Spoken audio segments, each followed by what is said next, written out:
Every single one of the wild zones in the Hyperspace DLC is predetermined. There are only a set number, and it is 497 different wild zones that you can encounter. And shout out to Joe Merrick at Cerebi.com for compiling the list. So I took Joe's list and I compiled it all into one spreadsheet that I'm going to link down below for you guys to have access to.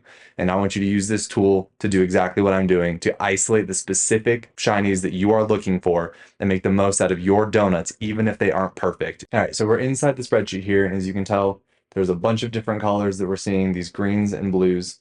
We've got our hyperspace type, our star level, and based off of those, this hyperspace ID is a unique identifier. So for example, here, this is the first fire 4-star, and so it is fire 4.1, 4.2, etc. And so the way that this spreadsheet works, all of the green is the specific species of Pokemon can be isolated. If it is blue, that means within the cluster here, you're going to be able to find the same species isolated with a type. So for example, the Chandelure and this Lampent can be isolated with their ghost typing in the fire 4-star 5th hyperspace hole. So a really good example of how this all works is this water 3.5 hyperspace hole here. So this is a 3-star water in which the first cluster is a Mudkip Marshtomp, in which we can isolate the Marshtomp based off of its ground typing, and nothing else in this hyperspace wild zone shares that ground typing. We can isolate Sharpedo and Carvanha, the family, noted in blue, with their dark typing, and the third cluster is the Clawitzer, Clauncher, which are both mono water and cannot be isolated. And as you can see, I've actually got that exact wild zone here. So we've got a cluster with Mudkip and Marshtomp, a cluster with Sharpedo and Carvanha, and a cluster with Clauncher and Clawitzer. And so if I was to enter this hyperspace wild zone with a sparkling power level 3 ground, I would be guaranteed every time that I go in this wild zone to have a shiny Marshtomp waiting for me. Same thing with sparkling power level 3 dark. I would have either a Carvanha or a Sharpedo waiting for me because that family can be isolated with the dark typing.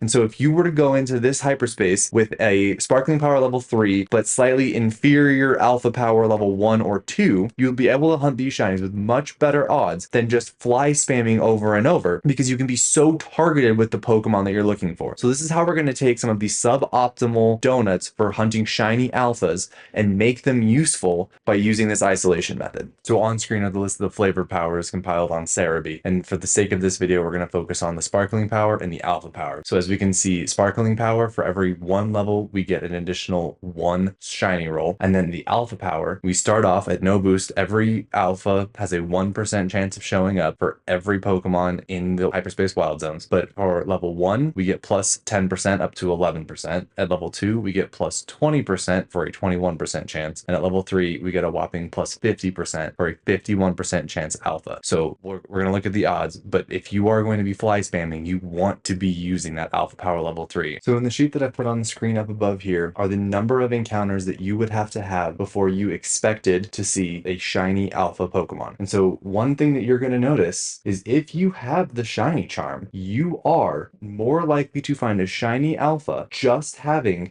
alpha power level 3 and 0 sparkling power. I want to really hammer that point home. 0 sparkling power, alpha level 3 has a better chance, fewer encounters, find your shiny alpha Pokemon than if you were to be using sparkling power level 3, alpha power level 2. So it's this math that tells me, and I really want to stress, that the sparkling power level 3, alpha power level 2 is not the donut that you should be using for fly spam. However, there is a better use case scenario for these donuts. So as you can see, I've got a couple different tabs down here. We've got a type filter and we've got a Pokedex.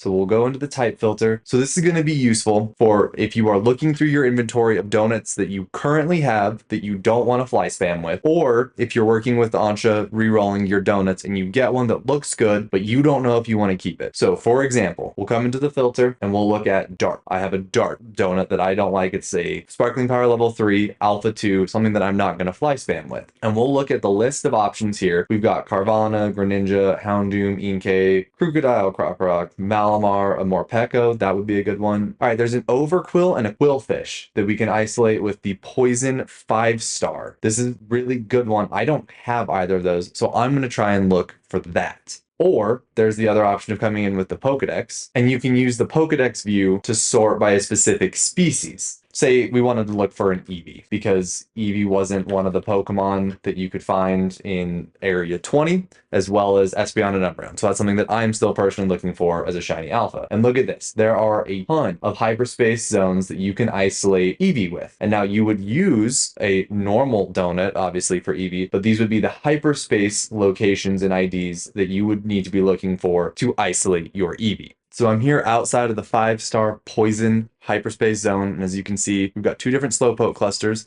and our quillfish cluster. And this is our quillfish, this is our target. So we're gonna go in with our sparkling power level 3, alpha power level 2 donut, and this means every 5 times we go in here, we should expect to see a shiny alpha quillfish or overquill, which is gonna be way better odds than doing this any other way. All right, and as you can see up at the top, we do have our catch shiny Pokemon. So that means that the Pokemon did spawn shiny that was forced in there.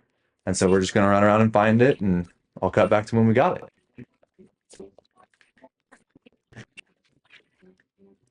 All right, so here I am. We found our quillfish spawn. This is our forced shiny, and as we can see, it's not an alpha.